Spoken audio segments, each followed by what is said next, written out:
Hey, what's up, guys? Coming at you with some more quick thoughts. I wanted to talk about this unspoken truce or collaboration between a centrist on the Democrat side and then Republicans as well. Um, so, when you look back to the primaries that just happened, um, and you see all these progressives who are winning the primaries, you got centrist Democrats and Republicans, kind of going off the deep end here. They are going on the airwaves to show their discontent. They're going to social media to show their discontent, right? And they're both doing this, and they're doing something. I mean, they're, if not the same, very similar. They're doing everything they can do to bash the left. And one thing that is very clear and very evident is racialized attacks and Islamophobic attacks, right?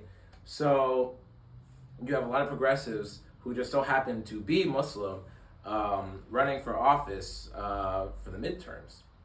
And so what you see is they're being called terrorists, they're being called terrorist sympathizers, they're being called a whole lot. And you've got, for example, Daria Lisa. She was being called a secret Haitian by Esfayat supporters. You've got people being called misogynistic. You've got people, being called again terrorists because they somehow hate America. Whatever. There's a lot of these attacks, and it's coming from both centrist Dems and also Republicans. It is the same tactic. They tried to use it against Zoran. You had Cuomo calling Zoran a terrorist, saying that, oh, if he's mayor, he's going to do another 9/11. So now you've got Daria Lisa being called both a terrorist sympathizer and a secret Haitian.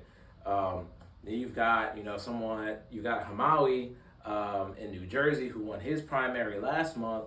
They're calling him a terrorist and saying that he is has ties to Al Qaeda. Then you have Abdul Al Sayed in Michigan being called a terrorist. They've got their attacks on Graham Plattner. They're calling every progressive an anti-Semite. You've got centrists calling progressives anti-black. They're doing the same thing on both sides, centrist and Republicans. It's not a mistake, because both of them realize and know that bold policy and progressive campaigns are a threat to their political power, or a threat to the people that they want to see in power. And so they're going to attack just the same towards all the progressive candidates. And it's something you should be on the lookout for, and you should understand that liberal or conservative, they have a shared enemy, which is the left. And this country has to go forward. It cannot go back. It cannot stay in the same place. For the centrists, they want to keep the status quo, and if we keep the status quo, we get something worse than Donald Trump. And if Republicans get their way, they're just going to push for a farther and farther right agenda.